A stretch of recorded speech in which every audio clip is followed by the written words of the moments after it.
Hi, this is Crystal Higgins, and I have with me Joshua Doyle, and we would like to say involving the use of computer services. The particular problem that we are discussing is about a who programs utility programs for a large software company, and he's using company resources to develop software to manage his own stock portfolio for his own personal gain.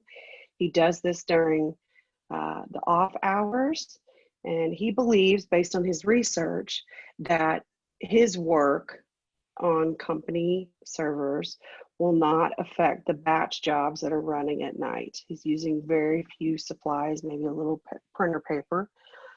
He doesn't know what his company's stance is on using these company resources.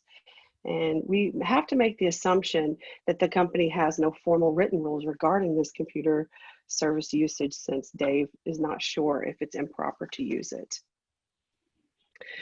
We need to study ethics, because oftentimes the law lags behind advancements in technology. And so we have to have some other means to determine what is the best course of action for a particular scenario. And it can also, studying ethics can also help us avoid ethical dilemmas and make the answer more clear. The ethical issues involved in this scenario that I just talked about with Dave is the first ethical issue is ownership of resources. What is the availability of the computer resources, and who has legitimate access to the system? Another issue is the effect on others. How will his actions taken by, how will his actions affect the company and other employees? Also, the universalism principle. If the actions of one person is acceptable, it should be acceptable by all. Also, what is the possibility of detection or punishment? What's the possible outcome if he is caught doing something that the company deems unethical? And what is the likelihood of getting caught? How does that affect their decision making? And next, I'll hand it off to Joshua to continue the presentation. All right, thank you, Crystal.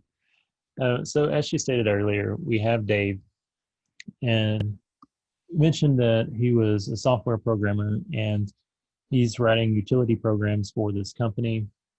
And Crystal mentioned earlier some of the ethical issues that could arise from this kind of situation. And I'd like to discuss the way that Dave is taking on these ethical issues and how they can pose an issue. So as far as the ownership of resources, Dave doesn't own any of the resources he's using. He's working on a personal project while using the company resources. And if Dave decides, let's say later, he wants to sell his program, well, Dave doesn't really have the right to it, because everything that was developed, possibly using proprietary software, was done on company resources. The other thing that we run into is, what effect do Dave's action actually have on others? He's looked at it and he sees that the computer is, the actual drain on the system is pretty low, but we don't know that until he starts using it. And how would that affect the company's end user? Another issue that we run into is the universalism principle. And although Dave's actions may not be an issue by himself, if more employees started to use that same idea and wanted to use company resources, well, then they could be really pushing more onto that system, and then continually adding more and more to the point of failure. And it also, by developing a program, he could also be putting his company at a greater risk of vulnerabilities. And then, using the consequence-based ethical theory, Dave would conclude that his punishment to himself is unlikely. So the possibility and detection of punishment on Dave's side is he doesn't believe that he's going to be punished. However, the consequences of his actions ethically shouldn't be the determining factor in whether or not to use uh, his company resources. And we've kind of proposed the solution of, with this, since there were no real set guidelines, the proposed solution is going to be that the company should set clear, concise guidelines on how to use the company resources. One of the benefits of that is by setting those guidelines, it avoids the problems before they actually begin.